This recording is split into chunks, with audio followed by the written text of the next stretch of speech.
ஆண்டவர் இந்த ஆண்டில் நாம் விசுவாசித்து சுதந்திரிக்கும்படியாய் கொடுத்த வாக்குத்தத்தம், பயப்படாதே நான் உனக்கு துணை நிற்கிறேன் என்பது. ஆண்டவர் துணை நிற்பதனுடைய விளைவு எப்படி என்பதை நம்ம வெள்ளிக்கிழமை இரவு, அதாவது 1ஆம் தேதி காலையில், நேற்றைக்கு காலையில் தியானித்தோம். ஆண்டவர் இந்த புதிய ஆண்டிலே ஒவ்வொரு நாளும் நம்மோடு கூட இருப்பார் என்பதில் எந்த சந்தேகமும் இல்லை. ஏனென்றால் அதே தேவன்தான் இன்னொரு இடத்தில் சொல்லியிருக்கிறார், நான் உன்னை விட்டு விலகுவதும் இல்லை, உன்னை கைவிடுவதும் இல்லை என்று. ஸோ நான் உன்னை விட்டு விலகுவதும் இல்லை, உன்னை கைவிடுவதும் இல்லை என்று சொல்லுவதற்காக இன்னொரு வருஷம் வாக்குத்தத்தத்துக்காக காத்திருக்க வேண்டிய அவசியம் இல்லை. இல்லாட்டா அடுத்த மாதம் பிறக்க போது அடுத்த மாதத்தில் என்ன வாக்குத்தத்தம் கொடுப்பாருன்னு அதுக்காக காத்திருக்க வேண்டிய அவசியம் இல்லை. பைபிளில் சொல்லப்பட்ட எல்லா வாக்குத்தத்தங்களும் எல்லா சூழ்நிலையிலும் நாம் சுதந்திரிக்கக்கூடியவை. வாக்குத்தத்தம் என்றால் என்ன என்பதை நீங்கள் புரிந்து கொள்ள வேண்டுமானால், ஒரு மனிதன் தனிப்பட்ட வாழ்க்கையில் கடந்து செல்கிற அனுபவத்தில் அந்த இக்கட்டான சூழ்நிலையில் தேவனை நோக்கி கூப்பிடும்போது அவனோடு தனிப்பட்ட முறையில் ஆண்டவர் வசனத்தை கொடுத்து பேசுகிறாரே, அதற்கு பேர் தான் வாக்குத்தத்தம். முழு சபைக்கும் கொடுக்கிற வாக்குத்தத்தம் மொத்தமாக நாம் விசுவாசித்து அதை பற்றி கொள்வதற்கு. நேற்றுக்கு இருந்த சூழ்நிலை இன்னைக்கு இருக்கிறது கிடையாது, இன்னைக்கு இருக்கிற சூழ்நிலை நாளைக்கு இருக்க போகிறது கிடையாது. மனிதர்கள் மாறிக்கொண்டிருக்கிறார்கள், சூழ்நிலைகள் மாறிக்கொண்டிருக்கிறது, காலங்கள் மாறிக்கொண்டிருக்கிறது. எனவே ஒவ்வொரு சூழ்நிலைக்கும் நாம் சார்ந்து கொள்வதற்கு ஏராளமான வசனங்களை, வாக்குத்தத்தங்களை கொடுத்திருக்கிறார். 1ஆம் தேதி வாக்குத்தத்தம் கிடைச்சிருச்சு, காலண்டரில் போட்டு கொடுத்துட்டாரு, அதோடு முடிஞ்சதுன்ட்டு இல்லை. ஒவ்வொரு நாளும் நீங்கள் தேவ சமூகத்தில் காத்திருந்து அந்த நாளுக்குரிய வாக்கை நீங்கள் பெற்று செல்ல வேண்டும். அதான் ஒரு சரியான கிறிஸ்தவ வாழ்க்கை, தேவனை நம்பி வாழ்கிற ஒரு வாழ்க்கை. ஒவ்வொரு நாளும் நீங்கள் அவருடைய பாதத்தில் காத்திருக்கும் பொழுது ஒவ்வொரு நாளும் பேசுவார். எனவே இதை மறந்து விடக்கூடாது. இன்றைக்கு முதல் வாரத்தில் முதல் செய்தி, புது வருடத்தில் புது வருட செய்தியை கொடுத்தோம். முதல் ஞாயிற்றுக்கிழமையில் முதல் செய்தி கொடுக்க வேண்டுமே, ஆண்டவரே நான் என்ன கொடுக்க என்ற போது என் மனதில் கர்த்தர் ஞாபகப்படுத்தின ஒரு வசனம், ஞாபகப்படுத்தின ஒரு வார்த்தை என்னவென்றால், நான் அவங்களோட இருப்பேன்னு சொல்லிட்டேன், நான் அவங்களுக்கு துணையாக இருப்பேன்னு சொல்லிட்டேன், ஆனால் என் ஜனத்தினிடத்தில் நான் எதிர்பார்க்கிற காரியத்தை சொல்லு, இந்த வருடம் முழுவதும் அவர்கள் இதை கை கொள்ள வேண்டும். ஸோ இந்த ஆண்டு முழுவதும் கர்த்தர் உங்களுக்கு துணை நிற்க வேண்டும் என்றால் இன்றைக்கு கொடுக்கப்படுகிற இந்த வார்த்தை ரொம்ப முக்கியம். ஆண்டவருடைய எதிர்பார்ப்பை நிறைவேற்றினால் அவர் உங்களுக்கு துணையாக இருப்பார். மற்றபடி கேலண்டரில் இருக்க வசனத்தை பார்த்துட்டு பாஸ்டர் சொன்னார் 1ஆம் தேதி பல விதங்களில் சொன்னார், உறுதியாக சொன்னார், நீங்கள் எங்கள் கூட இருப்பீங்கன்னு சொல்லி, ஏன் ஆண்டவரே அப்படின்னு கேட்டால் ஆண்டவர் சொல்லுவார், அதுக்கு அடுத்த நாளே நான் என்ன எதிர்பார்க்கிறேன்னு சொன்னனே அந்த எதிர்பார்ப்பை நிறைவேற்றினாயா என்றும் ஆண்டவர் சொல்லுவார். ஏன்னா வாக்குத்தத்தமும் யார் மூலமாக தான் கொடுக்குறாரு? ஊழியக்காரன் மூலமாக தான் கொடுக்குறாரு. ஊழியக்காரன் மூலமாய் வாக்குத்தத்தம் கிடைக்கும்போது எவ்வளவு உரிமை பாராட்டுகிறோமோ அந்த அளவுக்கு அந்த வாக்குத்தத்தம் நிறைவேறுவதற்கு நாம் என்ன செய்ய வேண்டும் என்று தேவன் எதிர்பார்க்கிறாரோ அந்த எதிர்பார்ப்பை நிறைவேற்றாமல் வெறும் வாக்குத்தத்தத்தை மட்டும் பிடிச்சிங்கன்னா இந்த வாக்குத்தத்தம் ஒர்க் அவுட் ஆகாது. ஆமாவா இல்லையா? சத்தியம் தெரிஞ்சவங்க ஆமான்னு சத்தமாக சொல்லுங்களேன். சத்தியம் தெரியாதவங்களுக்கு ஏதோ அபசகுணம் சொல்கிற மாதிரி இருக்கும், சத்தியம் தெரிந்தவர்களுக்கு தெரியும் இல்லையா? முதல் வாரத்திலே வாக்குத்தத்தம் நிறைவேறாதுன்னு சொல்கிறாரு. நம்ம என்ன இந்துக்கள் மாதிரியா சகுனம் பார்க்குறோம், ஜோசியம் பார்க்குறோம், ஐயோ இப்படி சொல்லிட்டாரே நடந்துருன்ட்டு இல்லை. சத்தியம்தான் நம்மை விடுதலையாக்கும். சத்தியம் என்ன? நான் உனக்கு வாக்கு கொடுக்குறேன், ஆனால் அந்த வாக்கு நிறைவேற நான் உன்னிடத்தில் எதிர்பார்க்கிறேன். அப்போ ஆண்டவர் எதிர்பார்த்து கொடுக்குறவரா மனுஷனை போல இல்லை. ஒவ்வொரு வாக்கு தத்துவத்துக்கும் பின்பாக சில கட்டளைகளை வைத்திருக்கிறார். அந்த கட்டளைகளின்படி நாம் வாழும்போது கர்த்தர் அவர் கொடுத்த வாக்கையும் நிறைவேற்றுவார். பைபிளில் போட்டிருக்கு, நான் உனக்கு வாக்கு கொடுத்தேன், நீயும் எனக்கு வாக்கு கொடுத்தாயின்னு போட்டிருக்கு. இன்னைக்கு ஆண்டவர் நம்மிடத்தில் என்ன எதிர்பார்க்கிறார்? சங்கீதம் 22 அதிகாரம் 23 வசனத்தை வாசிக்கலாம் எல்லாரும் சேர்ந்து. சங்கீதம் 22ஆம் அதிகாரம் 23ஆம் வசனம். எல்லாரும் சேர்ந்து வாசிப்போமா? கர்த்தருக்கு பயப்படுகிறவர்களே அவரை துதியுங்கள், யாக்கோபின் சந்ததியாரே நீங்கள் எல்லாரும் அவரை கனம் பண்ணுங்கள், இஸ்ரவேலின் வம்சத்தாரே நீங்கள் எல்லாரும் அவர் பேரில் பயபக்தி ஆயிருங்கள். 3 காரியங்களை கர்த்தர் நம்மிடத்தில் எதிர்பார்க்கிறார். ஆண்டவருக்கு பயந்து வாழ்கிற தேவ பிள்ளைகளே, நீங்கள் எப்பவும் ஆண்டவர் என்ன செய்ய? துதித்து கொண்டே இருங்கள். இந்த ஆண்டு முழுவதும் என்ன நடந்தாலும் எது நடந்தாலும் நான் ஆண்டவர் என்னிடத்தில் எதிர்பார்க்கிற காரியத்தை நிறைவேற்றுவேன். என்ன எதிர்பார்க்கிறார் என்ற? அவரை துதிக்கணும்னு எதிர்பார்க்கிறார். சரியா? 2வது என்ன எதிர்பார்க்கிறார்? யாக்கோபின் சந்ததியாரே நீங்கள் எல்லாரும் அவரை கனம் பண்ணுங்கள். கடவுள் பயம் எல்லாத்துக்கும் இருக்கும். எல்லாருக்கும் கடவுள் பயம் இருக்கும். யாரெல்லாம் பக்தியோடு இருக்காங்களோ அவங்களுக்கெல்லாம் கடவுள் பயம் இருக்கும். துணிகரமாக கடவுளை பற்றியே கவலைப்படாமல் ஆனாலும் சபைக்கு வர்றவங்க, கோயிலுக்கு போகிறவங்க கடவுளை பற்றி பயப்பட மாட்டாங்க. ஏன்னா கொள்ளையடிக்கிறவங்க கூட சாமிகிட்ட போய், சாமி மட்டும் எனக்கு இன்றைக்கி கொள்ளையில் கிடைச்சுன்னா நான் உனக்கு என்ன செய்கிறேன், உனக்கு வேண்டியதை கொடுத்துட்றேன்ட்டு போகிறான் இல்லையா? அப்போ பக்தி இருக்குது, பயம்தான் நிறைய பேருக்கு இல்லை. நம்முடைய பக்தி ஆராதனை நேரத்தில் மட்டும் வெளிப்படக்கூடாது, மற்ற எல்லா நேரத்திலையும் வெளிப்படணும்.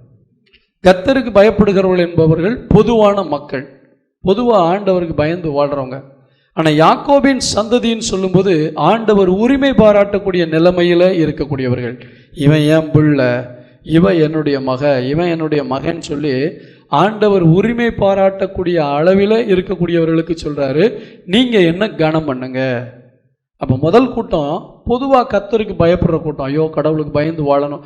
அது இந்துக்களாக இருந்தாலும், முஸ்லீம்களாக இருந்தாலும், சீக்கியர்களாக இருந்தாலும், கிறிஸ்தவங்களாக இருந்தாலும் ஒரு கடவுள் பயம் அப்படிங்கிறது இருக்கும். அவங்க நீங்கள் என்ன செய்யுங்க? கர்த்தரை துதிங்க, அவரை ஆராதிங்க. ஆனால் பர்டிகுலராக சொல்கிறார் யாக்கோபின் குடும்பத்தார் என்றால் அவரால் தெரிந்து கொள்ளப்பட்ட ஜனம். யாக்கோபின் சந்ததின்னு யாருடைய சந்ததியை சொல்கிறாரு? ஆபிரகாமின் சந்ததியை. ஆபிரகாம் இல்லாமல் யாக்கோபு வர முடியாது. ஆபிரகாமினுடைய சந்ததி என்று அவர் பர்டிகுலராக அந்த இடத்துல அழுத்தம் கொடுத்து சொல்றதுக்கு காரணம், என் ஜனங்கள், நான் தெரிந்து கொண்ட ஜனங்கள்.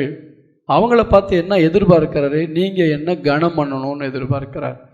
ஆமென். அப்போ இந்த ஆண்டவர் என் கூடயே இருக்குன்னு நான் என்ன செய்யணும்? அவரை கனம் பண்ணணும். இப்போ நான் உங்கள் வீட்டுக்கு வர்றேன், நான் வந்ததை கண்டுக்காமல் நீங்கள் பாட்டுக்கு உங்கள் வேலையை செஞ்சுக்கிட்டே இருந்தீங்கன்னா என்ன கனம் பண்ணுறதா இருக்குமா? இல்லை. 1000 வேலைகள் இருந்தாலும் 1000 காரியம் இருந்தாலும் நான் உங்கள் வீட்டுக்கு வரும்போது நீங்கள் எனக்கு தனிப்பட்ட கவனம் செலுத்தி என் கூட உட்காந்து பேசுறதுக்கு நேரம் செலவழிச்சிங்கன்னா அது கர்த்தரை கனம் பண்ணுறது. ஆமென். நாங்கள் நிறைய இடத்துல வீடுகளுக்கு விசிட்டிங் போய் கூட கனவீனப்பட்டிருக்கோம். எங்களை வீட்டுக்குள்ளே வேண்டான்னு சொன்ன ஆட்கள்லாம் இருக்காங்க. ஆனாலும் அதெல்லாம் நாங்கள் மனசில் வைக்காம தான் அப்படிப்பட்டவங்கள்லாம் இன்றைக்கு வரைக்கும் ஆசீர்வதிச்சுக்கிட்டு இருக்கோம். ஆமென். அல்லேலூயா. அப்படியெல்லாம் நடக்குமா பாஸ்டர்?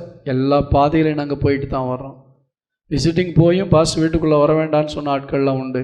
ஆனால் அதை நாங்கள் குத்தி கட்டுறக்கா சொல்லலை. இப்படியும் மனிதர்கள் இருப்பார்கள். ஆனாலும் நாங்கள் கனத்தை ரொம்ப எதிர்பார்க்கறதில்ல.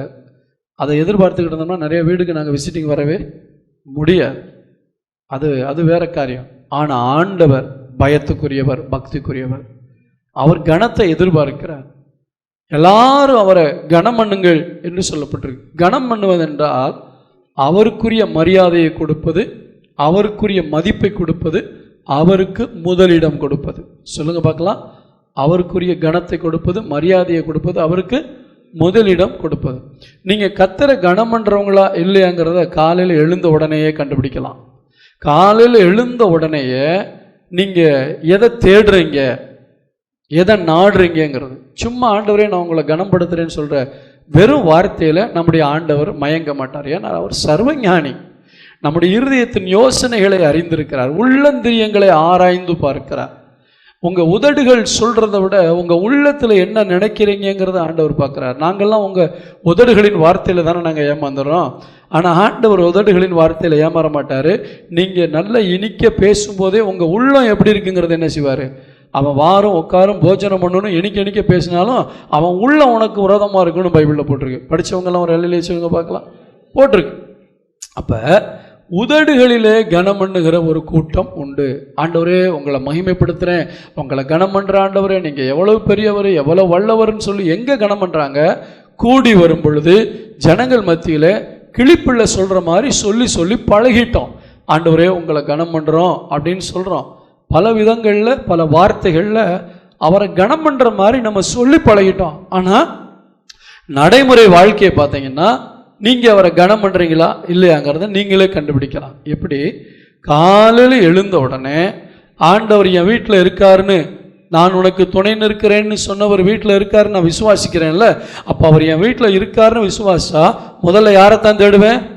அவர். இப்போ உதாரணத்துக்கு சொல்லணே, இப்போ நான் வெளிநாடு ஒன்றுக்கு போகிறேன் என்று வைத்துக் கொள்ளுங்கள். வெளிநாட்டிலே ஒரு வீட்டிலே தங்கி இருக்கிறேன். காலையில் எழுந்த உடனே காஃபி கொடுக்குறாங்க. அந்த வீட்டில் உள்ளவங்கெல்லாம் காஃபி குடிச்சிட்டு, வீட்டில் உள்ளவங்களாம் பிரேக்ஃபாஸ்ட் சாப்பிட்டு, கடைசியாக ஐயோ நம்ம வீட்டில் ஒருத்தர் தங்கியிருக்காரு அவரை மறந்துட்டோமேன்னு சொல்லி பாஸ்டர் வாங்க அப்படின்னு சொல்லி அதுக்கப்புறம் எனக்கு காஃபி கொடுக்குறதோ எனக்கு டிஃபன் கொடுக்குறதோ இருந்தால் எனக்கு அவங்க கொடுக்கறது மதிப்பா அல்லது அசட்டையா? அசட்டை. அப்போ நம்ம வீட்டில் ஆண்டவர் இருக்காருன்னு விசுவாசம்னா காலையில் எழுந்த உடனே பல காரியங்களை கவனிச்சுட்டு ஐயோ ஜெபமல்லேன்னு சொல்லி அந்த நிலைமை நமக்கு வராது. அப்போ கனம் பண்ணுறதுனா என்னது? காலையில் எழுந்த உடனே என் வாழ்க்கையின் முதலிடம் தேவனுக்கு. எல்லாம் சொல்லுங்க பார்க்கலாம். முதலிடம். அதை நீங்கள் கொடுத்தா தான் நீங்கள் கனம் பண்ணுறீங்கன்னு அர்த்தம். இதைத்தான் ஆண்டவர் எதிர்பார்க்கிறார். 1 சாமுவேலின் புத்தகத்தில் ஆண்டவர் என்ன சொன்னார்? 1 சாமுவேல் 2ஆம் அதிகாரம் 30ஆம் வசனத்தை வாசிக்கிறேன். 1 சாமுவேல் 2ஆம் அதிகாரம் 30ஆம் வசனத்தை எடுத்துக்கொள்ளுங்க எல்லாரும். ஆகையால் இஸ்ரவேலின் தேவனாகிய கர்த்தர் சொல்லுகிறதாவது, உன் வீட்டாரும் உன் பிதாவின் வீட்டாரும் என்றைக்கும் என் சன்னதியில் நடந்து வருவார்கள் என்று நான் நிச்சயமாய் சொல்லி இருந்தோம். அதாவது நான் இப்படியெல்லாம் வாக்குத்தத்தம் சொன்னாலும் இனி அந்த வாக்குத்தத்தம் செல்லுபடியாகாது. கவனிக்கிறீங்களா? நான் இப்படியெல்லாம் சொன்னேன். என்ன சொன்னேன்?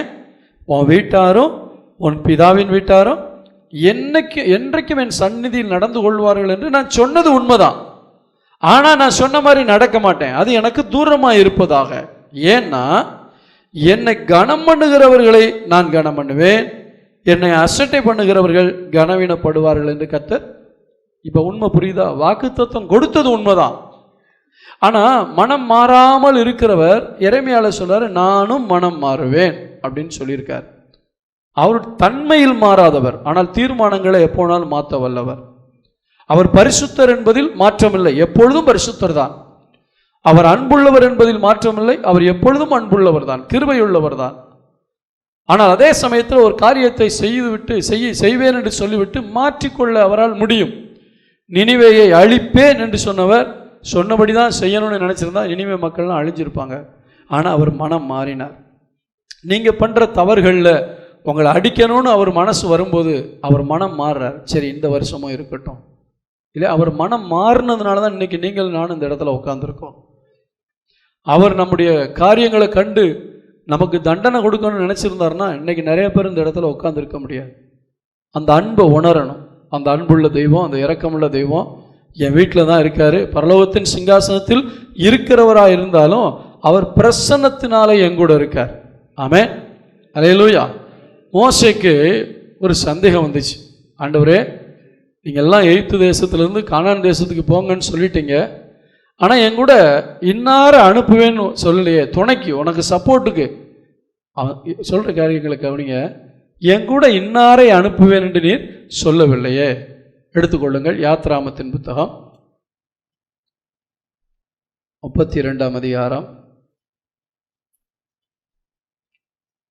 யாத்ராமம் 33:12 மன்னிக்கவும். யாத்ராமம் 33ஆம் அதிகாரம் 12ஆம் வசனம். மோசே கர்த்தரை நோக்கி, தேவரீர் இந்த ஜனங்களை அழைத்து கொண்டு போ என்று சொன்னீர், ஆகிலும் என்னோடு இன்னாரை அனுப்புவேன் என்பதை நீர் எனக்கு அறிவிக்கவில்லை. நல்ல கவனிங்க. எத்தனை லட்சம் பேர் போகிறாங்க? பல லட்சம் பேர் போகிறாங்க. ஆனால் கேட்குற கேள்வி என்ன? என் கூட இன்னாரை அனுப்புவேன்னு சொல்லுன்னா எனக்கு சப்போர்ட் பண்ணுறதுக்கு, என் கூட இருந்து எல்லாத்தையும் நிறைவேற்றுறதுக்கு இன்னாரை அனுப்புவேன் என்று சொல்லவில்லையே அப்படின்னு சொன்னால் ஆண்டவர் சார், நான் தான் உனக்கு முன்னாடி போவேன், என் சமூகம்தான் உனக்கு முன்னாடி வரும். ஏன்னா இன்னைக்கு மோசே வாழ்கன்னு சொல்ற கூட்டம் நாளைக்கு சூழ்நிலை மாறும்போது மோசே ஒழிகன்னு கல் எடுக்கும். ஆமாவா இல்லையா? அப்ப இன்னைக்கு உன்னை புகழ்றவங்க நாளைக்கு உன்னை தூஷிக்கலாம். இன்னைக்கு உன்னை மேன்மையாக நினைக்கிறவங்க இந்த மோசையினால தான் நாங்கள் இந்த எகிப்து தேசத்திலிருந்து வெளியே வந்தோம், மோசையை கொண்டு கர்த்தர் அற்புதம் செய்ய. நம்ம பிள்ளைகளை கூட பார்க்குறோம், பிள்ளைகள்லாம் வளரணுங்கிறதுக்காக நாங்கள் வளர்த்து விடுறதுக்காக பல காரியங்களை செய்வோம். அவங்க வளர்ந்து வரும்போது சில காரியங்களை கண்டிஷனாக சொல்லும்போது அதே நம்ம வளர்த்து விடுற பிள்ளைகளே நம்மள்கிட்ட என்ன செய்யும், அப்படியே முறைக்கும், டென்ஷன் ஆகும், எழும்பும். அப்போ எப்படி இருக்கும் யோசிச்சு பாருங்க. இந்த சின்ன வயசுலேயே அப்படி வீரம் இவெல்லாம் வளர்ந்து வரும்போது எப்படி இருக்குங்கிறத யோசிச்சு பாருங்க. அப்போ மோசைக்கு அப்படி தான் இருந்துச்சு. இந்த ஜனங்கள் நம்ப முடியாது. அதனால தான் பர்டிகுலராக கேட்குறான், லட்சக்கணக்கான ஜனங்கள் வரலாம், ஆனால் என்ன புரிஞ்சுக்கிட்டு என் கூட சப்போர்ட் பண்ணுறதுக்கு யாரை அனுப்புவீங்க ஆண்டவர்? அப்போ சொல்கிறாரு, அந்த இடத்துல என்னை தவிர வேறு யாருமே இல்லை. இதைத்தான் உங்களுக்கும் சொல்கிறார். ஆமே, உங்களுக்கு அதைத்தான் சொல்ல, யார் இருந்தாலும் கடைசி வரைக்கும் உங்களுக்கு கூட நிற்க போகிறது யார்? ஆனால் ஜனங்கள் கூட இருப்பாங்க, சப்போர்ட் பண்ணுறதுக்கு ஒரு குரூப் வச்சுக்கிறார். ஆரோனை வைத்திருக்கிறார் இல்லையா? ஆரோன் இருக்கானா இல்லையா? ஆரோன் இருக்கிறார். அதே போல் யோசுவா, அடுத்த கட்ட தலைவர் யோசுவா இருக்கிறார். இன்னும் 70 தலைவர்கள் இருக்காங்க. இவங்கெல்லாம் இருந்தாலும் இவர்களெல்லாம் நீ சொல்லுவதை செய்வதற்கு, ஆனால் அவன் கூட துணைக்கு நிற்கிறது யாரு? நான் தான். இப்படியெல்லாம் வாக்கு பண்ணுகிற தேவன். ஆனால் இந்த ஜனங்களை குறித்து ஆண்டவர் சொல்லும்போது, இந்த ஜனங்களை அழைச்சிட்டு போன்னு சொன்ன தேவன் இடையில கொஞ்சம் மனசு மாறிட்டார். என்ன சொல்றாரு? ஒரு நிமிஷத்தில் இந்த ஜனங்களை என்ன செய்வேன்? அதமாக்குவேன், நீ விலகிடு, நான் உன்னை பெரிய ஜாதியாக்குறேன். என்ன நடந்துச்சு? 78ஆம் சங்கீதத்தில் அதுக்குரிய விடை இருக்கிறது. ஆண்டவர் ஏன் அப்படி செய்தார் என்று பார்க்கும் பொழுது 37ஆம் வசனம், 78ஆம் சங்கீதம் 37ஆம் வசனம், அவர்கள் இருதயம் அவரிடத்தில் நிலைவரப்படவில்லை, அவருடைய உடன்படிக்கையில் அவர்கள் உண்மையாய் இருக்கவில்லை. 36 பாருங்க, ஆனாலும் அவர்கள் தங்கள் வாயினால் அவருக்கு இச்சகம் பேசினா என்னது? இன்பமா பேசி, அவருக்கு பிடிக்கிற மாதிரி பேசி. நம்ம சில நேரத்தில் ஜெப நேரத்தில் ஆண்டவருக்கு பிடிக்கிற மாதிரி வார்த்தைகளை அள்ளி கொட்டுவோம் இல்லையா? எதில்? வார்த்தைகளில் அள்ளி கொட்டுவோம். ஆனால் தங்கள் நாவினாலே அவரிடத்தில் பொய் சொன்னார்கள். வாயினால இச்சகம் பேசினாங்க, தங்களுடைய நாவினால என்ன சொன்னாங்க? பொய் சொன்னாங்க. இப்போ ஆண்டவருக்கு தெரியும், ஆண்டவரே நான் உம்மை நேசிக்கிறேன்னு சொல்லும் போதே நம்ம இருதயம் ஒரிஜினலாக எதை நேசிக்குதுங்கிறது ஆண்டவருக்கு தெரியும். ஆமாவா இல்லையா? நீங்க ஜெபத்தில் சொல்ற வார்த்தைகளை ஆண்டவர் பெருசா நினைக்கிறது இல்லை. ஜெபம் முடிச்சுட்டு தொடர்ந்து அவரோட பேசிக்கிட்டு வாழ்க்கை நடத்துறீங்க பார்த்தீங்களா, அந்த வார்த்தையில தான் தேவன் கவனமா இருக்கார். ஏன்னா இது ஜெப நேரம்னு தெரியும். ஜெப நேரத்தில் என்ன வேணாலும் அள்ளி கொட்டுவோம், அவரும் நம்மளும் தான் இருக்கும். ஆனால் மற்ற ஜெபத்தை விட்டு வெளியே வரும் பொழுது நம்ம நடந்து ஆண்டவர் மேலே எவ்வளோ அன்பு வச்சுருக்கோம், எவ்வளோ கனம் பண்ணுறோம், அதைத்தான் ஆண்டவர் என்ன செய்கிறாரு? பார்க்குறார். அதனால தான் ஆண்டவர் சொன்னார், எடுத்து வாசிக்கலாமா? ஏசாயா 29ஆம் அதிகாரம் 13ஆம் வசனத்துக்கு திருப்பிக் கொள்ளுங்கள் என்னோடு கூட. ஏசாயா 29:13, இந்த ஜனங்கள் தங்கள் வாயினால் என்னிடத்தில் சேர்ந்து தங்கள் உதடுகளினால் என்னை கனம் பண்ணுகிறார்கள், அவர்கள் இருதயமோ எனக்கு தூரமாக இருக்கிறது, அவர்கள் எனக்கு பயப்படுகிற பயம் மனுஷராலே போதிக்கப்பட்ட கற்பனையாக இருக்குது. பாஸ்ட் சொல்றதுனால ஒரு கடவுள் பயம். இப்படிலாம் செஞ்சால் ஆண்டவர் உன்னை அடிச்சிடுவார், இப்படிலாம் சொன்னால் உனக்கு ஆசீர்வாதம் கிடைக்காது, இப்படிலாம் இருந்தால் தேவ பிரசனம் இருக்காதுன்னு சொல்றதுனால, பாஸ்ட் சொல்றதுனால ஒரு மனுஷ பயம், தேவ பயம் வருதே ஒழிய ஒரிஜினலாக ஒரு தெய்வ பயம் உனக்குள்ள என்ன செய்யலை? இல்லை. அப்போ ஆண்டவர் இந்த வருஷம் என்ன எதிர்பார்க்கிறாரு? அவருக்கு பயப்படுகிற ஒரு பயம் இருக்க வேண்டும். ரெண்டாவது, அவரை கனம் பண்ணணும். கனம் பண்ணணும் என்னது? முதலிடம் அவருக்கு கொடுப்பேன், அவரைத்தான் முதல்ல வைப்பேன், அவருடைய காரியம்தான் எனக்கு முதலாவது. ஸ்தோத்திரம். ரெண்டாவது, நான் சொன்னேன்ல ஆராதனை நேரத்தில் சொன்னேன்ல, அவரை கனம் பண்ண ஆராதனைக்கு எப்போ வருவோம்? ஆளாக இருப்போம். ஏன்னா தேவன் இங்கே இருக்கா. அப்போ நான் அவரை காக்க வைக்க மாட்டேன். ஏன் சொல்கிறேன்னு கேளுங்க. இப்போ உங்களுடைய கம்பெனியினுடைய மேனேஜிங் டைரக்டர் சொல்கிறார், 8 மணிக்கு சில காரியங்களை நம்ம டிஸ்கஸ் பண்ண வேண்டியிருக்கு, 8 மணிக்கு சரியாக இந்த ஹோட்டலில் இந்த இடத்துல வந்துரு அப்படின்னு சொல்கிறார். அவர் சரியாக 8 மணிக்கு வரக்கூடிய அந்த டைம் மேனேஜ்மெண்ட்டை அவர் கை கொள்ளக்கூடியவர். நீங்கள் ஒரு 8:30 மணி 8:45 போய் சாரி சார் லேட் ஆயிடுச்சுன்னு சொன்னால் அவரை கனம் பண்ணுறீங்களா, அவரை கனவீனம் பண்ணுறீங்களா? ஏன்னா உங்களை விட அவர் பெரியவர். உங்களுக்கு வேலை கொடுத்ததே அவர் தான். நீங்கள் வாழ்கிறதுக்கு காரணமே அவர் தான். அவரை காக்க வைக்க மாட்டோம். ஆனால் அந்த மேனேஜிங் டைரக்டரை விட கோடி மடங்கு பெரியவர் என்னுடைய ஆண்டவர். அந்த ஆண்டவர் இங்கே சொல்றாரு, என் ஆலயத்துக்கு வாருங்கள் கூப்பிடுறாரு. என் ஆலயத்துக்கு போன்னு சொல்லலை. ஏன்னா ஆலயத்தில் தேவன் இருக்கிறார். தேவ பிள்ளைகள் இருக்கிற இடத்துல தேவன் இருக்கிறார். துதிகளின் மத்தியில் உலாவுகிறவர். கட்டடத்துக்குள்ள உலாவுகிற பேய் அல்ல நம்முடைய ஆண்டவர், மக்கள் மத்தியில் உலாவுகிற தெய்வம். ஒருத்தர் 2 பேர் வந்துட்டாலே ஆண்டவர் இங்கே வந்துடுவார். வாக்குத்தத்தம் என்ன சொன்னாரு? எங்கே என் நாமத்தினாலே 2 பேர் 3 பேர் கூடுகிறீர்களோ அங்கே அவர்கள் மத்தியிலே. அப்போ 2 பேர், 2 சின்ன பிள்ளைங்க வந்துட்டா கூட கர்த்தர் இருக்காரா இல்லையா? அப்புறம் நம்ம பெரிய ஆள் மாதிரி நம்ம லேட்டாக வந்தால் யாரை கனவீனம் பண்ணுறோம்? தேவனை கனவீனம் பண்ணுறோம். இந்த உணர்வு இன்னைக்கு இந்த செய்தியை கேட்கும்போது என் மேலே கோபம் வரலாம், எரிச்சல் வரலாம், அதை பற்றி நான் கவலைப்படலை. ஆனால் காரியம் நடந்தால் போதும். நீங்கள் தேவனை கனம் பண்ணணும். அப்படி கனம் பண்ணால் இந்த வருஷம் முழுசும் தேவன் உங்களை கனம் பண்ணுவார். ஆண்டவர் சொல்லிட்டார், என்ன கனம் பண்ணா நான் உன்னை கனம் பண்ணுவேன். நீ என்ன கனவீனம் பண்ணினால்னு சொல்லல, அசட்டை பண்ணினார். புரியுதா அந்த வார்த்தையினுடைய அர்த்தம்? அவருடைய வசனம் அப்படிதான் சொல்லும். எல்லாரும் அதன்படி வாழ முடியுமா அப்படின்னு சிலர் சொல்றாங்க. பார்த்தீங்களா, பைபிள் வசனம் அப்படிதான் சொல்லுது. ஆனால் நடைமுறையில் அப்படி வாழ முடியுமா, அதெல்லாம் செய்ய முடியுமா, இதெல்லாம் ஒத்து வருமா அப்படின்னு கேட்கும்போது அவருடைய வார்த்தையை நம்ம என்ன செய்கிறோம்? அசட்டை பண்ணுறோம். அப்போ அவருடைய வார்த்தையை அசட்டை பண்ணுறது அவரையே அசட்டை பண்ணுற மாதிரி. ஏன்னா அவர்தான் வார்த்தை, வார்த்தையாகிய இயேசு. அந்த வார்த்தை தான் மாம்சமானது. அந்த வார்த்தை தான் கிருபையாய் நமக்குள்ளே வாசம் பண்ணி கொண்டிருக்கிறது. அப்போ அவருடைய வசனத்தை படிச்சுட்டு அதை அசட்டை பண்ணுறோம்னா யாரை கனவீனம் பண்ணுறோம்? ஆண்டவரை கனவீனம் பண்ணுறோம். இந்த ஆண்டில் கொஞ்சம் ஜாக்கிரதையா இருங்க. ஆரம்பத்திலேயே இப்போ பாருங்க, ஒரு ஸ்தாபனத்தை எடுத்துக்கொள்ளுங்கள். ஸ்தாபனம் யாரால் உருவாக்கப்பட்டது? மனுஷனால் உருவாக்கப்பட்டது. யாருக்காக உருவாக்கப்பட்டது? தேவனுக்காக உருவாக்கப்பட்டது. ஒரு சபை, அந்த சபை கிளை சபைகள் வரும் பொழுது ஒரு ஸ்தாபனமாக மாறுகிறது. ஆனால் ஆரம்பிக்கப்பட்ட சபை யாருக்காக? தேவனுக்காக. இப்போ நம்ம எல்லாரும் ஒரு ஸ்தாபனத்தில் இருக்கிறோம். ஸ்தாபனத்தினுடைய சட்ட திட்டங்களுக்கு நான் உட்பட்டு வாழ்ந்தால் நான் ஸ்தாபனத்தை கனம் பண்ணுகிறேன். ஆமென் சொல்லுவோமா? அப்போ அந்த ஸ்தாபனம் கொடுக்கக்கூடிய ஒரு ஊழியத்தை, ஒரு காரியத்தை நான் செய்யும்படி சபையிலே சொல்லும்போது, நீங்கள் அதில் இணையும் போது யாரை கனம் பண்ணுகிறீர்கள்? நான் சொன்னேன் 1ஆம் தேதியிலிருந்து 7ஆம் தேதி வரைக்கும் என்ன நடக்குது? ஜெபம் நடக்குதுன்னு தெரியுமா உங்களுக்கு? நேற்றுக்கு ஒரு 12 பேர் வந்திருந்தாங்க. சரியா? இப்போ என்ன சொல்லணும்? ஒரு அனௌன்ஸ்மெண்ட் கொடுக்கும்போது கர்த்தர், அதான் சொன்னேன், ஸ்தாபனம் என்பது மனிதனால் ஆரம்பிக்கப்பட்டதாக இருந்தாலும் தேவனுடைய ராஜ்யத்துக்காக ஆரம்பிக்கப்பட்டது. சபை என்பது ஒரு மனிதனால். நானும் என்னுடைய மனைவியை தேவனுடைய சார்பில் இங்கே சபையை கட்ட ஆரம்பித்தோம். ஆனால் இது எங்களுக்காக கட்டப்படுகிற ஒரு பிஸ்னஸ் அல்ல, கர்த்தருக்காக கட்டப்படுகிற சபை.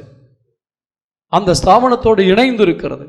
அப்போ ஸ்தாபனத்தில் ஒரு காரியத்தை சொல்லும் பொழுது, சபையில் ஒரு காரியத்தை சொல்லும்போது அசட்டை பண்ணுகிறீர்கள். பார்த்தீங்களா? அதை யாரை அசட்டை பண்ணுறது? கர்த்தரை. வருஷத்தில் ஆரம்பத்திலேயே ஒரு வாரம் தேவ சமூகத்தில் நம்ம உட்காந்து ஜெபிக்க போகிறோம் அப்படின்னு சொன்னால், எத்தனை பேர் பீச்சுக்கு போனீங்க, எத்தனை பேர் சொந்தக்காரங்க வீட்டுக்கு போனீங்க, எத்தனை பேர் பிக்னிக் போனீங்க, எனக்கு ஒன்றும் தெரியாது. ஆனால் கமிட்மெண்ட் இருந்துச்சுன்னா, ஆண்டவர் மேலே அன்பு இருந்துச்சுன்னா, ஆண்டவரை நேசம்னா, ஆண்டவரை கனம் பண்ணோம்னா, முதல் நாளே நான் எங்கேயும் போகக்கூடாது, முதல்ல என் ஆண்டவருடைய ஆலயம் தான் வந்திருப்போம். சிலருக்கு தண்ணி சூழ்ந்துருச்சு, வர முடியல. நாங்கள் ப்ராக்டிக்கல் ப்ராப்ளம் இருந்தால் பிரச்சனை இல்லை, வர முடிந்தும் அசட்டை பண்ணுகிறதை சொல்லுகிறேன். நான் கேட்டேன், ஒரு சிலர்கிட்ட கேட்டேன், ஏன் வரலன்னு. வரவே முடியாத அளவுக்கு தண்ணி இருக்குது. Right, okay. ஆனால் வர முடிந்தவர்கள் என்ன செய்கிறோம்? ஜெபம் தானே, அது எப்போயும் நடக்கிறதானே, இன்றைக்கி 1ஆம் தேதி ஹோட்டலில் போய் சாப்பிட்டு வருவோம். நாங்கள்லாம் அந்த தப்பு பண்ணியிருக்கோம். அப்புறம் தான் ஆண்டவர் உணர்த்தினார், ஸ்தாபனங்கிறது வேற எல்லாம் இல்லை, எனக்காக இருக்கிறதான்னாரு. எனவே என்ன கண்மான கர்த்தருடைய பிள்ளைகளே, கத்தரை கனம் பண்ணுறதுன்னா, ஆண்டவரே கனம் பண்ணுறேன்னு சொல்லிட்டு அதில் திருப்தி அடைகிறதில்ல. என் வாழ்க்கையின் முதல் நேரத்தை அவருக்கு கொடுப்பது, என் வாழ்க்கையின் எல்லா முதன்மைகளையும் கத்தருக்கு நான் கொடுப்பது. ஆண்டவருடைய ஆலயத்துக்கு வர்றேன்னா முதல்ல நான் இருக்கணும். அதான் ஆண்டவரை கனம் பண்ணுறது. பாஸ்டர்கிட்ட சர்டிஃபிகேட் வாங்குறதில்ல, இந்த விசுவாசி ஆளாக வந்துடுவாங்க அப்படின்ட்டு. ஆமென். சபைக்கு ஆளாக வர்றவங்க இருக்காங்க, ஆனால் ஜெப நேரத்தில் அவங்களாம் எங்கே போகிறாங்கன்னு தெரியல. ஆமென். யாரை சொல்கிறேன்னு தெரியுது, அவங்களுக்கே தெரியுது இல்லை. சபைக்கு ஆளாக வந்துடுறீங்க, ஆனால் ஜெபம்னு சொன்ன ஆளை பார்க்க முடியல. ஜெபத்துக்கும் வரணும். ஏனென்றால் இது யாருடைய சபை? நம்ம சர்ச்சுக்கு பேர் என்னது? அசம்பிளிஸ் ஆஃப் காட், தேவ சங்க சபை, தேவனுடைய சபை. அப்ப தேவ சபையில் தேவ ராஜ்யத்துக்காக தேவன் கொடுக்கிற காரியங்களிலே நாம் ஒத்துழைப்பது, இதுவும் கர்த்தரை கனம் பண்ணுவது. ஆமென். ஏன் இப்படிலாம் சொல்றேன்னா, இந்த சபைங்கிறது வேற ஒரு பேர் கொடுத்தோம்னா இயேசுவின் சரீரம். ஆமென். அப்ப சபை என்னது? இயேசுனுடைய சரீரம். அப்ப இயேசுனுடைய சரீரத்தில் ஒரு காரியம் நடக்கும்போது அதை நான் அசட்டை பண்ணக்கூடாது. என்னுடைய இடது கையை நான் அசட்டை பண்ணேன்னா எனக்கு தான் நஷ்டம். ஏன்னா என்னுடைய சரீரத்தில் என்னுடைய இடது கை ஒரு நேரத்தில் எனக்கு உதவி செய்யும், ஒவ்வொரு நேரமும் உதவி செய்யும். எந்த ஒரு காரியத்தையும் நான் அசட்டை பண்ணக்கூடாது. சில ஆட்கள் லேசாக வயிறு வலிக்குதுன்னா வயிறு வலி தானே அப்படின்னு விட்டுருவாங்க. அது எங்கே கொண்டு போய் விடுன்னு தெரியாது. எதையுமே அசட்டை பண்ணக்கூடாது. அதை போல தான் சபையும் தேவனுடைய சரீரம். அதில் நடக்கிற காரியங்களை நம்ம என்ன செய்யக்கூடாது? அசட்டை பண்ண கூடாது. கர்த்தருக்கு ஸ்தோத்திரம்டாக. இன்னொரு வசனத்தை வாசிக்கலாமா? இன்னொரு வசனத்தை எல்லாரும் வாசிக்கலாம். ஆண்டவருடைய வேதனையை நம்ம பார்க்க போகிறோம். மல்கியா 1 அதிகாரம் 6 வசனம். மல்கியா 1 அதிகாரம் 6 வசனம். எல்லாரும் எடுத்துக்கொண்டு எல்லாரும் சேர்ந்து சத்தமாக இந்த வசனத்தை வாசிக்க போகிறோம். மல்கியா 1 அதிகாரம் 6 வசனம். எடுத்துட்டீங்களா? எல்லாம் வாசிப்போமா? குமாரன் தன் பிதாவையும் ஊழியக்காரன் தன் எஜமானையும் கனம் பண்ணுகிறார்களே, நான் பிதாவானால் என் கனம் எங்கே? நான் எஜமானானால் எனக்கு பயப்படும் பயம் எங்கே என்று சேனைகளின் கர்த்தர் தமது நாமத்தை அசட்டை பண்ணுகிற ஆசாரியர்களாகிய உங்களை கேட்கிறார். இப்போ நீங்கள்லாம் யாரு? நீங்கள்லாம் யாரு? பாட்டு பாடும் போதில் மட்டும் சொல்ல முடியாது, எங்களை ராஜாக்களாக ஆசாரியர்களாய் மாற்றினீரே அப்படின்னு சொல்கிறோம்ல. அந்த ஆசாரியர்களாகிய உங்களை பார்த்து தான் சொல்கிறாரு, நான் அப்பா அப்பா பிதாவே பாட்டு பாடுறிய, நான் பிதான்னா எனக்குரிய கணத்தை எங்க? இதனால தான் ஆண்டவருடைய மனம் ரொம்ப வேதனை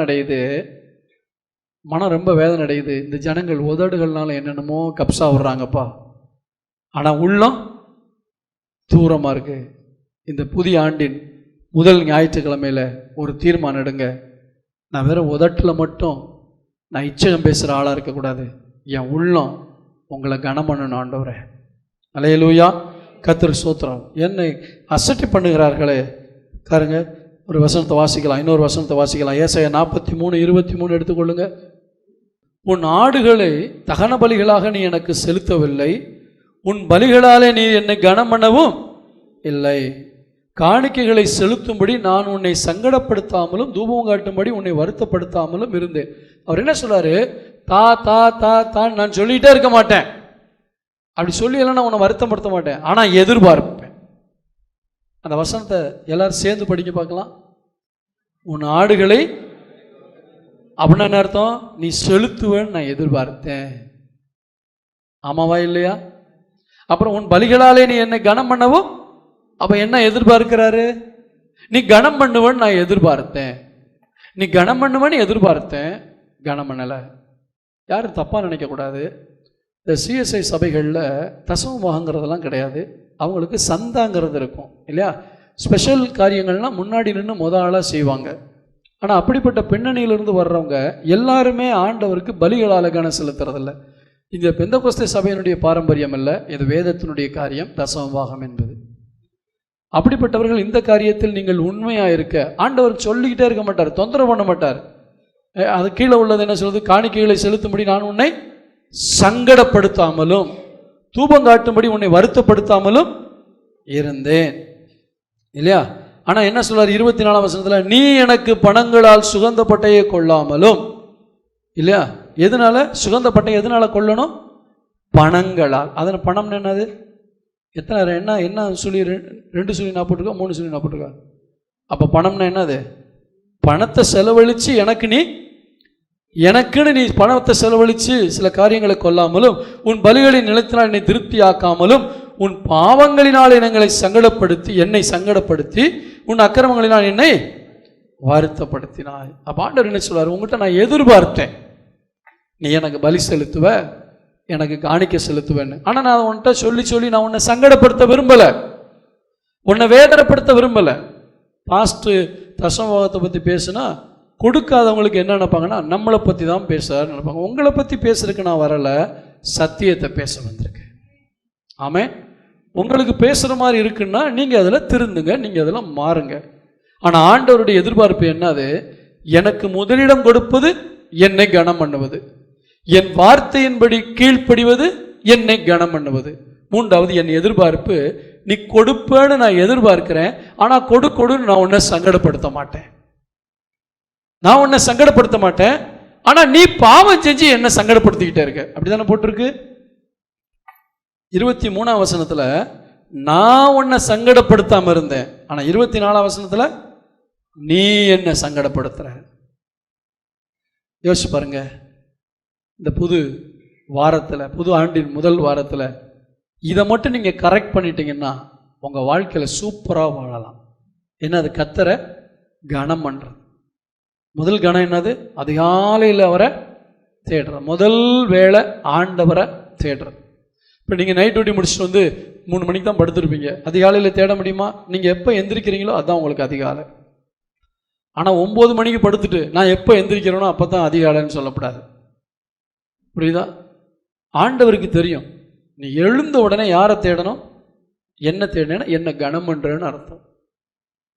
உன்னுடைய பொருட்களினாலே ஆண்டவர் அதை பற்றியும் சொல்லியிருக்கார்.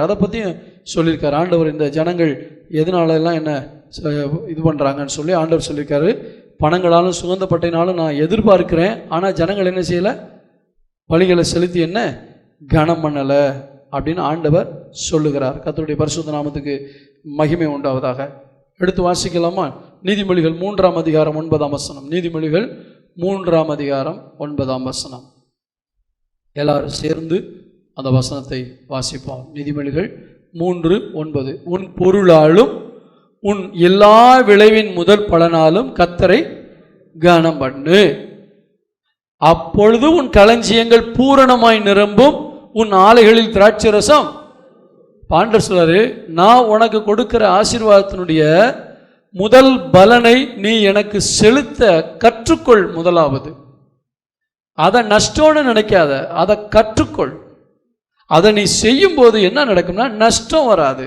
கர்த்தருக்கு கொடுக்கிறது மைனஸ் அல்ல. ஆமென் சொல்லுவோமா? அது பெருக்கல். தேவனுக்கு கொடுக்கிறது பெருக்கல். நான் ஆண்டவர்கிட்ட சொல்லிட்டேன், ஆண்டவரே இன்னைக்கு வாரமே கொடுக்கறத பற்றி பேசுகிற ஒரு சூழ்நிலை வந்துருச்சு, ஆனால் இந்த வருஷம் முழுசும் நீ கொடுக்கறத பற்றியே பேசாமல் இருக்க எனக்கு கிருபை தாங்க. ஏன்னா ஜனங்கள் நினைக்கக்கூடாது இந்த ஆள் எப்போ பார்த்தாலும் பணம்னு பேசுகிறாரு, பணத்தில் தான் குறியாக இருக்காரோ அப்படின்னு என்ன தப்பாக நினச்சிடக்கூடாது. அதுக்காக ஆண்டவர்கிட்டே சொன்னேன், ஆண்டவரே இந்த முதல் வாரத்திலேயே கனம் பண்ணுற காரியத்தில் கொடுக்கறதும் வருது, ஆனால் தொடர்ந்து இதெல்லாம் நான் பேசிகிட்டு இருக்க மாட்டேன். ஆண்டவரே சொல்லிட்டார்ல இதை கொடுக்கூடன்னு நான் உன்னை சங்கடப்படுத்த விரும்பலைன்னு. அப்போ நாங்களும் உங்களை என்ன செய்ய மாட்டோம், சங்கடப்படுத்த மாட்டோம். உன் பொருளாலும் உன் எல்லா விளைவாலும் உன்னுடைய ஒவ்வொரு இன்கம்லையும் நீ என்ன கனம் பண்ண கற்றுக்கொண்டேன்னா நான் உன்னுடைய களஞ்சியங்களை நிரப்புவேன். புரண்டோடுகிற ஆசீர்வாதம். ஒரு அல்லேலூயா சொல்லுங்க பார்க்கலாம். அல்லேலூயா, ஸ்தோத்திரம். 3 காரியங்களை நான் உங்களுக்கு சொன்னேன். முதலாவது, முதலிடத்தில் தேவனை வைப்பது. முதலாவது தேவனை வைப்பது. அப்படி முதலிடம் கொடுத்துட்டோம்னா சபைக்கு எப்படிப்பட்ட ஆளாக வருவோம்? ஆளாக வருவோம். அவரை கனம் பண்ணுறதுக்கு வருவோம். 2வது ஆண்டவர் சொல்றாரு, என்ன சொன்னாரு சொல்லுங்க? அவரை கனம் பண்ணுறதுக்கு முதல் காரியம் என்னது? அதிகாலையிலிருந்து முதலிடத்தில் அவரை வைப்பது. இப்போ 2வது சொல்றார் ஆண்டவர், நீ என்னை கனம் பண்ணுன்னா என்னுடைய வார்த்தைக்கு கீழ்ப்படியணும். வாயில இச்சகம் பேசக்கூடாது. ஆபிரகாமை பாருங்க, யாருன்னே பேசுகிற தெய்வம் யாருன்னே தெரியாது. திடீர்னு ஆபிரகாம்கிட்ட ஆண்டவர் பேசுகிறாரு, இனத்தையும் ஜனத்தையும் விட்டு நான் காண்பிக்கிற தேசத்துக்கு போன்னு சொன்ன உடனே உடனடியாக கீழ்ப்படிந்தார் பாருங்க. அதுதான் கர்த்தரை கனம் பண்ணுறது. அப்போ 2வது கனம் பண்ணுறது என்னன்னா கீழ்ப்படிவதின் மூலமாய் கனம் பண்ணுவது. அதனால தான் ஆண்டு சொன்னார், இந்த ஜனங்கள் என் வார்த்தை என்ன செய்கிறாங்க, அசட்டை பண்ணுறாங்க, அசட்டை பண்ணி கனவீனம் பண்ணுறாங்க. அதைத்தான் நம்ம எதில் பார்த்தோம், 1 சாமுவேல் 2ஆம் அதிகாரத்தில் பார்த்தோம். இந்த ஜனங்கள் அசட்டை பண்ணுறாங்க, என்னை அசட்டை பண்ணுகிறவர்கள் கனவீனம் பண்ணும். எப்படி அசட்டை பண்ணுறான்? இப்போ நல்லா கவனிங்க. அம்மா சொல்கிறாங்க பிள்ளையை பார்த்து, மா இந்த வேலையை செஞ்சு விடு, அவங்களுக்கு இப்போ வேலையில் போங்க போங்க. அப்போ பிள்ளையை யாரை அசட்டை பண்ணுது? தாயினுடைய வார்த்தையை அசட்டை பண்ணுவது, தாயை அசட்டை பண்ணுவது போல. பைபிளில் எழுதி நிறைய காரியங்களை கத்த நம்ம கொடுத்துட்டு இதன்படி வாழுப்பா அப்படின்னா, இதெல்லாம் யார் கை கொள்ள முடியும், இதெல்லாம் நம்மளால் செய்ய முடியுமா, இதெல்லாம் ஒத்து வருமா? அப்போ யாரை அசட்டை பண்ணுறோம்? கர்த்தரை அசட்டை பண்ணுகிறோம். அதனால தான் நம்முடைய வாழ்க்கையில் கனவீனம் வருது.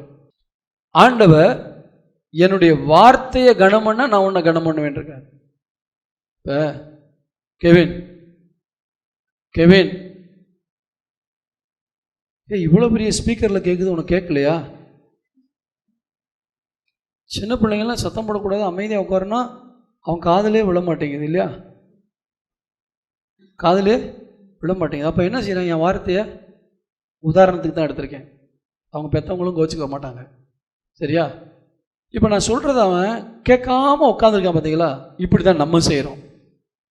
ஆண்டவர் நம்மகிட்ட பேசிக்கிட்டே இருக்காரு, நம்ம கவனம். இப்போ ஏன் நான் கெவின்னு கூப்பிட்டவொடனே அவன் காதில் கேட்கலன்னா, பக்கத்தில் இருக்க ஆசிரோட நோண்டிக்கிட்டு இருக்கான் இல்லையா? இப்போ வீட்டுக்கு போனவே 2 பெற்றோர் என்ன செய்யுங்க, புத்தி சொல்லுங்க. இப்போ இங்கே 2 பேரும் அப்படி பேசிகிட்டு இருக்கும் போதில் கவனம் வேறு இடத்துல இருக்கனால என்னுடைய வார்த்தையில் அவன் கவனம் செலுத்த இல்லை. இதைத்தான் நம்ம செய்கிறோம். இந்த உதாரணத்தை தான் அவனை கூப்பிட்டேன். அவன் பேசிக்கிட்டு இருக்கான், டிஸ்டர்ப் பண்ணுறாங்கிறக்காக கூப்பிடலை, உதாரணத்துக்கு தான் அவனை கூப்பிட்டது, சரியா? இப்போ ஆண்டவர் நம்ம காரியங்களில் பல காரியங்களில் பிஸியாக இருக்கும், கூப்பிட்றாரு மகனே மகனே மகனேன்னு சொல்லி.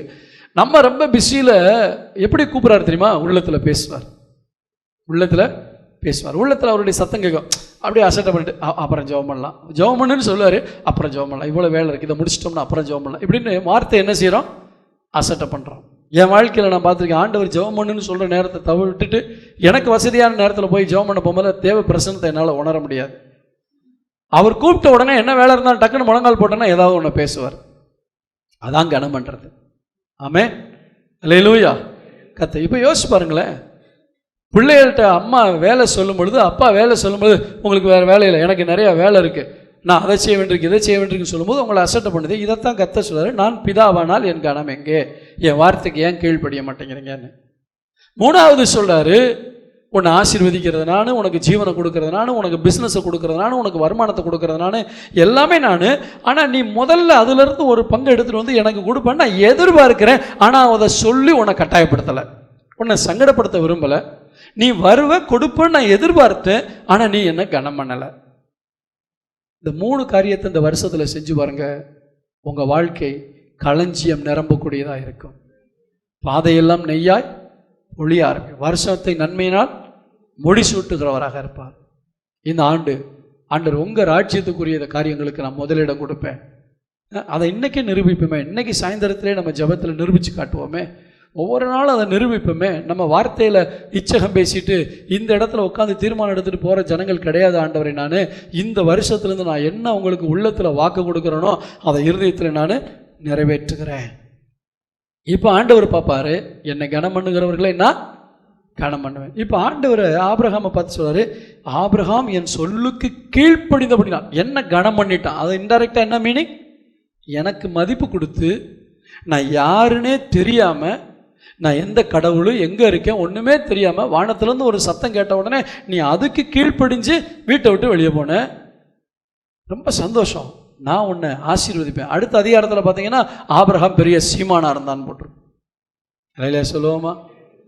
ஆண்டவர் நம்மகிட்ட என்ன சொல்லுமா, ஆபிரகாமை போல நான் உனக்கு அறியப்படாத தெய்வம் கிடையாது, நீ நல்லா அறிஞ்சிருக்க என்ன, நீ என்னை அறிஞ்சும் அசட்டை பண்ணுறிய.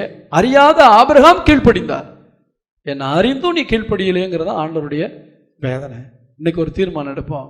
தீர்மானங்கிறது பழைய வருஷத்தில் மட்டும்தானா? இல்லை, ஒவ்வொரு நாளும் தீர்மானம் எடுக்கணும், ஒவ்வொரு வாரமும் தீர்மானம் எடுக்கணும். எனவே என்ன தீர்மானம் எடுக்க போகிறோம்? இந்த வருஷம் முழுசும் நான் உங்களை கனம் பண்ணுவேன். எப்படி கனம் பண்ணுவேன்? உம்முடைய ராஜ்யத்தின் காரியத்துக்கு முதலிடம் கொடுப்பேன், முக்கியத்துவம் கொடுப்பேன். 2வது, நீர் என்னிடத்தில் எதிர்பார்க்கிற காரியத்துக்கு நான் என்ன செய்வேன்? கீழ்ப்படிவேன். நான் உம்மை என்னுடைய விளைச்சல்களால், பணங்களால் நான் உண்மை என்ன செய்வேன்? திருப்தி ஆக்குவேன். நான் உமக்கு கீழ்ப்படிவேன் ஆண்டவரே. இந்த 3 காரியங்களில் நீங்கள் கனம் பண்ணி பாருங்கள். ஆண்டவர் ஏன் தெரியுமா சொன்னார்? என்னை அசட்டை பண்ணுகிறவர்கள் கனவீனமாவார்கள்ட்டு ஆண்டவர் எவ்வளோ சொல்லி பார்த்தார் ஏலிட்ட. உன் பிள்ளைகளை திருத்து, உன் பிள்ளைகளை திருத்து, உன் பிள்ளை போகிற போக்கு சரியில்லைன்னு சொன்ன உடனே ஆண்டவர் சொன்னதை கேட்டு பிள்ளையை திருத்துறதுல கவனம் செலுத்தாமல் தனக்கு பின்னாடி தான் பிள்ளைங்க தானே வாரிசாக வரப்போகுதுன்னு நினச்சிட்டார். ஆனால் ஆண்டவர் பார்த்தாரு, நீ பிள்ளைகளை திருத்தாட்டா உனக்கு முன்னாடி உன் பிள்ளை சாகுன்னு சொல்லிட்டார். நடந்ததா நடக்கலையா? ஏலி வசதியாக இருந்தார், பதவியில் இருந்தார், ஆனால் பிள்ளைகளை கர்த்தருக்குள்ளே வளர்க்க தவறிட்டார். அந்த பிள்ளைகளை கர்த்தருக்குள்ளே வளர்க்காதனால ஆண்டவர் சொல்லி பார்த்தாரு. ஏலியை பற்றி ஆண்டவர் என்ன சொல்லுதுமா? நீ என்னை பார்க்கலும் உன் பிள்ளைகளை மதிப்பானே. எடுத்து வாசிங்களேன். இன்னைக்கு பெற்றோர்களுக்கு நான் சொல்ல வேண்டிய வார்த்தை, ரொம்ப முக்கியமான ஒரு வார்த்தை இதுதான். 1 சாமுவேல் 2ஆம் அதிகாரம் 29ஆம் வசனம். என் வாசஸ்தலத்திலே செலுத்தும்படி நான் கட்டளையிட்ட என் பலியையும் என் காணிக்கையும் நீங்கள் உதைப்பானேன். என் ஜனமாகிய இஸ்ரவேலின் காணிக்கைகளை எல்லாம் பிரதானமானவைகளை கொண்டு உங்களை கொழுக்க பண்ணும்படி நீ என்னை பார்க்கல உன் குமாரரை மதிப்பானேன். இங்கே காரியம் எப்படின்னா, ஜனங்கள் கொடுக்குறாங்க, ஊழியக்காரன் அதை வித்தியாசமாக செலவழிக்கிறான். ஆண்டவர் ஜனங்களுக்கு மட்டும் அடி கொடுக்க மாட்டார், ஊழியக்காரனுக்கு அடி கொடுப்பார். அப்படின்னு சொல்லுவோமா? அப்போ தான் சொல்கிறாரு, உன் பிள்ளைய நீ மதிப்பானே. இந்த இடத்துல நம்ம எடுக்க வேண்டிய வார்த்தை என்னது? நீ என்னை பார்க்கலும். இங்கே இருக்க பெற்றோர் கவனிங்க, ஆவிக்குரிய ரீதியில் உங்கள் பிள்ளைகளை உருவாக்கத்தான் நாங்கள் இருக்கோம். உங்கள் பிள்ளைகள்கிட்ட இருக்கிற குறைகளை பார்த்து உங்கள்கிட்ட நாங்கள் சொல்லும்போது பிள்ளைகளை விட்டு கொடுக்கக்கூடாது அப்படிங்கிறதுக்காக பிள்ளைகளை உயர்த்தி பிடிச்சி பிள்ளைகளை மதித்து கர்த்தருடைய வார்த்தையை அசட்டை பண்ணிடக்கூடாது. ஆமே. ஆண்டவரே சொல்றார், என்னை பார்க்கலும் உடைய குமாரரை. அப்போ என்ன சொல்றாரு? உன் பிள்ளைகளுக்கு அதிக கனத்தை கொடுத்துட்ட, என் வார்த்தையை சொல்லி வளர்க்குறத விட உன் பிள்ளைங்க மேலே ரொம்ப பாசத்தை செலுத்திட்ட. நான் இங்கே முடிக்க விரும்புகிறேன். ஆண்டவரே, எதை விட யாரையும் விட உம்மை கனம் பண்ணுவேன். ஆமே. உங்களை முதலாவது வைப்பேன். அடுத்த வாரம் ஆராதனைக்கு வரும் பொழுது எல்லாரும் வந்ததுக்கப்புறம் ஆராதிக்கிற மாதிரி ஒரு அற்புதம் நடக்கணும். அப்படின்னா இன்னைக்கு கேட்ட செய்திக்கு நீங்கள் கீழ்ப்படிச்சிட்டிங்கன்னு அர்த்தம். ஆரம்பிக்கிறதுக்கு முன்னாடியே நான் வந்துட்டேன். ஸ்தோத்திரம் ஆண்டவர். வந்து உட்காந்து ஒருத்தர் பேசக்கூடாது. ஆலயத்துக்குள்ளே வந்தமே நல்லா கவனிங்க. சர்ச்சுக்குள்ளே வந்தோடனே உங்களுக்கு தெரிஞ்சவங்க உங்கள் ஃப்ரெண்டே பக்கத்தில் உட்காந்துருந்தாலும் வந்தது யார்கிட்ட பேசுறதுக்காக? தேவன்கிட்ட பேசுறக்கா. வந்து உட்காந்து கதை பேசக்கூடாது. சர்ச்சுக்குள்ளே நுழைஞ்சு கால் வச்சிட்டாலே வந்து உட்காந்து ஜெபம் பண்ணணும், இல்லாட்டி பைபிளை வாசிக்கிட்டு இருக்கணும். சும்மா மற்றவங்கள்ட்ட பேசி அடுத்தவங்களுக்கு டிஸ்டர்பன்ஸ் என்ன செய்யக்கூடாது? உருவாக்கக்கூடாது. அப்படி நீங்கள் ஆளாக வாங்க, ஆண்டவர் பார்ப்பார். போன வாரம் நான் கொடுத்த செய்தியை கேட்டு என் பிள்ளைங்க என்ன செய்கிறாங்க? என்ன கனம் பண்ணுறாங்க? இதுவரை உங்களுடைய விளைச்சல்களிலே உங்களுடைய வருமானத்தில் கர்த்தரை கனம் பண்ணாதவர்கள் நீங்கள் கர்த்தரை கனம் பண்ணி பாருங்கள். இந்த ஆண்டு உங்கள் ஆலைகள் புரண்டோடும். ஆமே. உங்கள் ஆலயம் எப்படி திருப்தி, உங்கள் வீடுகளில் இருக்க களஞ்சியம் திருப்தி ஆயிருங்க. எத்தனை பேர் விசுவாசிக்கிறீங்க? அல்லேலூயா, ஸ்தோத்திரம். 3 காரியங்களை திரும்ப நான் உங்களுக்கு சொல்லி முடிக்க போகிறேன். முதலாவது என்ன? முதலாவது தேவனை வைக்க வேண்டும். தேவனுக்கு முதலிடம் கொடுக்க வேண்டும். அவரை கனம் பண்ண வேண்டும். 2வது, அவர் என்கிட்ட என்ன சொல்கிறாரோ அதுக்கு கீழ்ப்படிதலினாலே அவரை கனம் பண்ண வேண்டும். 3வது, அவருக்கு கொடுக்கறதுனாலே நான் என்ன செய்ய வேண்டும்? அவரை கனம் பண்ண வேண்டும். ஜெபம் பண்ணுவோமா? ஜெபம் பண்ணிட்டு ஜெபம் பண்ணதுக்கு அப்புறம் ஒரு காரியம் இருக்குது, அதை நான் சொல்கிறேன். நல்ல பிதாவே, நாங்கள் உம்மை துதிக்கிறோம். என்ன கூட சேர்ந்து எல்லாரும் ஜெபம் பண்ணுங்க பார்க்கலாம், கரங்களை உயர்த்தி. ஆண்டவரே, நான் அசட்டை பண்ணினது உண்மைதான். நிறைய காரியங்களில் அசட்டை பண்ணியிருக்கேன். ஏதோ டெய்லி நடக்கிறதானே, டெய்லி நடக்கிற ஊழியம் தானே, டெய்லி நடக்கிற ஜெபம் தானே. ஆனால் ஆண்டவர் இதை சொல்கிறாரு. ஒரு ஸ்தாபனம் என்பது தேவனுக்காய் வைக்கப்பட்டது. ஒரு சபை என்பது தேவனால் ஆரம்பிக்கப்பட்டது. தேவனுடைய ராஜ்யம் கட்டப்படுது. அந்த தேவனுடைய ராஜ்யம் கட்டுகிற காரியத்தில் நான் வந்து இணையணும்னு ஆண்டவர் எதிர்பார்க்கிறாருங்கிற அந்த கண்ணோட்டத்தோடு கூட பாருங்கள். உங்கள் வாழ்க்கையில் நீங்கள் செய்கிற தவறுகள் உங்களுக்கு புரிய ஆரம்பிக்கும். ஆண்டவருடைய சொல்லுமா, நான் இனி உங்களை அசட்டை பண்ண மாட்டேன் ஆண்டவரே, இனி உங்களை அசட்டை பண்ண மாட்டேன், 2ஆம் தரத்தில் வைக்க மாட்டேன், முதல் தரத்தில் வைப்பேன். இந்த முதல் வாரத்திலேயே நான் ஒரு தீர்மானம் எடுக்கிறேன். என் வாழ்க்கை முழுவதிலும் தேவனை முதலிடத்தில் வைத்து அவருக்கு முதலிடம் கொடுத்து அவரையே முன்பாக வைத்து என் பொருளாலும் விளைவின் எல்லா பலன்களினாலும் கர்த்தரை கனம் பண்ணி கர்த்தர் என்ன சொல்லுகிறார் அந்த வார்த்தைக்கு கீழ்ப்படிந்து எழுந்த உடனே அந்த வாழ்க்கை அந்த நாளின் முதல் காரியத்தை தேவனுடைய கரத்தில் ஒப்பு கொடுத்து உம்மை கனம் பண்ணி உம்மைத்தான் முதலாவது வைத்திருக்கிறேன் என்பதை நாங்கள் நிரூபித்து வாழ எங்களுக்கு உதவி செய்யும். இயேசுவின் நாமத்தில் பிதாவே, ஆமென். என் ஆத்துமாவே கர்த்தரை ஸ்தோத்திரி, என் முழு உள்ளமருடைய பரிசுத்த நாமத்தை ஸ்தோத்திரி. என் ஆத்துமாவே கர்த்தரை ஸ்தோத்திரி, அவர் செய்த சகல பாரங்களை மறவாதே. ஆமென். நம்முடைய கர்த்தராகிய இயேசு கிறிஸ்துவின் கிருபையும் பிதாவாகிய தேவனுடைய அன்பு பரிசுத்த ஆவியானவருடைய அந்யோன்ய ஐக்கியமும் நம் அனைவரோடும் அவருடைய வருகை வரைக்கும் என்றைக்கும் தங்கி இருப்பதாக. ஆமென்.